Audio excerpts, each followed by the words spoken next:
let's dig into high fructose corn syrup and why I think this is such a problem. There are probably not many people listening to this podcast that are consuming high fructose corn syrup, but it sneaks into foods you are eating. Things like Gatorade, Powerade, Coca-Cola in the United States contains high fructose corn syrup. Ketchup contains high fructose corn syrup. A lot of salad dressings contain high fructose corn syrup. Some energy bars contain high fructose corn syrup. You should read the labels because high fructose corn syrup is not the same, and it looks to be much more problematic for humans than regular sugar, which is interesting. And again, as I mentioned earlier in this podcast, I don't see a role for pure sucrose, that is table sugar, in the human diet because it's been stripped of the micronutrients that come with carbohydrates in our diet. I actually think that eating sugarcane is probably not that bad for humans, though it is a stem of a plant. And drinking sugarcane juice, that's probably going to have some micronutrients in the sugarcane. When I was in Africa with Anthony Gustin, we ate sugarcane, and I thought, man, is this bad for me? It tastes really good. I don't feel bad when I do this.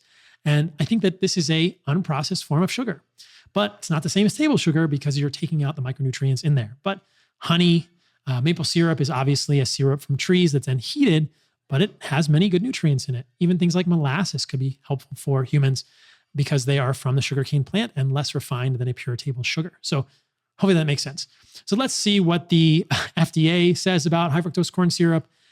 No surprise here. The FDA thinks high fructose corn syrup is just peachy. The FDA does not believe that there are any problems with high fructose corn syrup. Is high fructose corn syrup less safe than other sweeteners? We are not aware of any evidence, including studies mentioned above, that there's any difference in safety between foods containing high fructose corn syrup 42 or high fructose corn syrup 55 and food containing other similar amounts of nutritive sweeteners with approximately equal glucose and fructose content, such as sucrose, honey, or other traditional sweeteners. Perhaps they're referring to maple syrup, things like that. So HFCS, high fructose corn syrup 42 and 55, just have to do with how much fructose is in the high fructose corn syrup. The 2010 Dietary Guidelines for Americans recommend that everyone limit consumption of all added sugars, including high fructose corn syrup and sucrose. I would agree with that at least, but they're not saying there's any problem with it or any dangers. Now, one of the things I came across, Georgie actually sent this to me, Georgie Dinkov sent this to me. We did a podcast, we're going to do another one, was that when you look at high fructose corn syrup and you do gas chromatography mass spec on it, it has more calories than what are listed on the label of high fructose corn syrup containing commercial beverages. This is really wild, and I'm not sure how the FDA can ignore this or why it hasn't been repeated, though I have some suspicions. They say here that the carbohydrate content of beverages determined after acid hydrolysis were substantially 4 to 5-fold higher than the listed values of carbohydrates. As fructose and glucose in high fructose corn syrup may exist as monosaccharides, disaccharides, or oligosaccharides, analysis of the high fructose corn syrup carbohydrate content samples may yield widely different results depending on the degree of hydrolysis of the oligosaccharides. With inclusion of mild acid hydrolysis, all samples showed significantly higher fructose and glucose content than listed on the labels, than the listed values of carbohydrates on the nutrition labels. The underestimation of carbohydrate content in beverages may be a contributing factor in the development of obesity in children. So they were looking at high fructose corn syrup containing beverages and looking to see how many calories were there or how many carbohydrates were actually in those beverages. And once they did acid hydrolysis on the high fructose corn syrup, once they put something in there to break down oligosaccharides, they found significantly higher values for glucose and fructose, leading to 4 to 5-fold higher values of carbohydrates than what's on the label. Does this mean that a Coca-Cola in the United States that says it has 140 calories could have upwards of 450 calories based on the way corn syrup is made into high fructose corn syrup? I believe it does. And this brings up a lot of problems and a lot of reasons why you shouldn't be eating high fructose corn syrup. When we talk about how high fructose corn syrup is made, this may make more sense, but unaccounted for calories might just be the tip of the iceberg for problems here.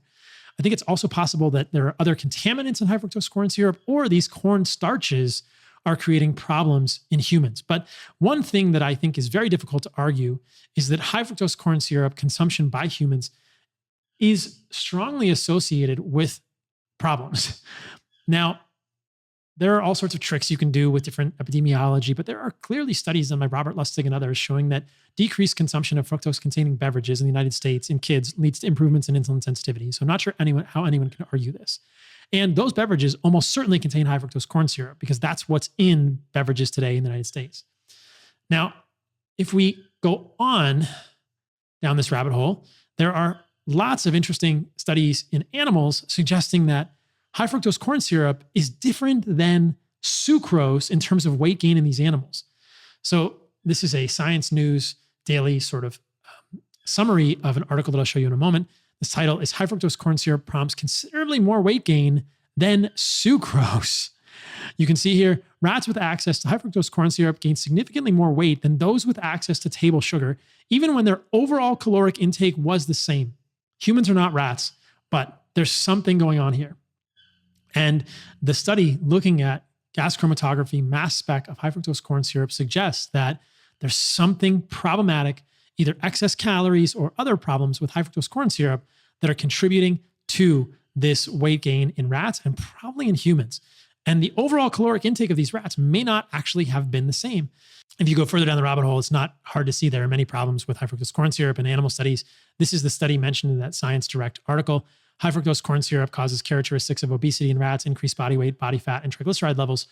No surprise there. What is important to note is that when sucrose was given alongside of this equally caloric, there were differences and the high fructose corn syrup caused more problems. So what is going on? Is it that there are unaccounted for oligosaccharides related to cornstarch in the high fructose corn syrup leading to excess calories, or is it something else? We'll get to that in one moment. In case you had any hope that high fructose corn syrup was not horrible, effects of high fructose corn syrup on intestinal microbiota structure and obesity in mice. This one's from Nature. It's from 2022. It changes the microbiome of mice, presumably in a negative way, and led to body weight increases, perirenal fat, epididymal fat, and liver fat percentage. So again, when we are looking at studies saying that fructose-containing beverages are problems for humans, we need to be clear about the fact that we're probably seeing studies showing high fructose corn syrup consumption, and this is not the same as regular sucrose, both in animal studies and in humans. As I mentioned, not a huge fan of pure sucrose in humans. There are much better ways to get your carbohydrates. Let's talk a little more about high fructose corn syrup and how it's made. It's made from corn, clearly. It's made from cornstarch. There are apparently 8.2 million tons of cornstarch used in 2019 for high fructose corn syrup. The cornstarch is a polymer. It's either amylose or amylopectin. So it is glucose polymers. There's no fructose in cornstarch. They have to break that starch down into glucose monomers, which are monosaccharides, and then they have to change that glucose into fructose to make part of it fructose and part of it glucose. They use an enzyme called D-xylose isomerase. There probably are synonyms for that enzyme to convert the glucose into the fructose. And then a very high fructose corn syrup, HFCS 90, is combined with HFCS 42 to make HFCS 55. The details are not super important, but what is important is that in the past, part of the process of making high fructose corn syrup involves something called a chlor-alkali procedure. Now, the Corn Refiners Association of the United States claims that that's no longer in high practice, but there is some good evidence that when it was in practice, that led to significant amounts of mercury contamination in high fructose corn syrup. So I wish this were clearer. And I don't know if the Corn Refiners Association is going to come clean about this, but at least in 2009, when this chlor-alkali procedure was used for high fructose corn syrup, 0.005 to 0.570 micrograms of mercury were found per gram of high fructose corn syrup. That's 0.005 to 0.57 parts per million. When someone is eating 50 grams or 72 grams, as the average adolescent child does, of high fructose corn syrup per day, that adds up to a lot of mercury. So even within the last 2 decades, our children were exposed to massive amounts of mercury, potentially from high fructose corn syrup. I hope this chlor-alkali refinement process has been eliminated from the process of making high fructose corn syrup, but what other contaminants are in there? If you guys saw my reel on Instagram on canola oil, you know that there are contaminants when we are processing these foods. This is probably one of the reasons that processed sugars are harmful for humans. To get things from sugarcane into processed sugar or into high fructose corn syrup, we have to refine them in some way. Often there are contaminants left in the food. It's the job of the FDA and the USDA to make sure those are not significant amounts, but 0.57 parts per million mercury in high fructose corn syrup 13 years ago, that's problematic for humans. At this point, we could even consider the question of why high fructose corn syrup is even in our food supply. And it has to do with the Sugar Act of 1934 expiring in the 1970s, leading to rising prices of sugar and manufacturers saying, hey, we can make high fructose corn syrup way cheaper than sugar.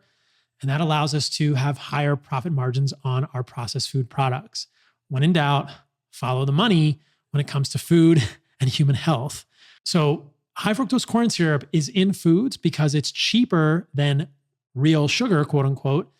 And it has absolutely invaded our food supply. As I mentioned, there are so many foods that you or your kids may be eating that you don't even know about that contain this type of sugar that looks much more harmful for humans than even sucrose, and certainly than things like maple syrup, honey, fruit, or lactose in dairy.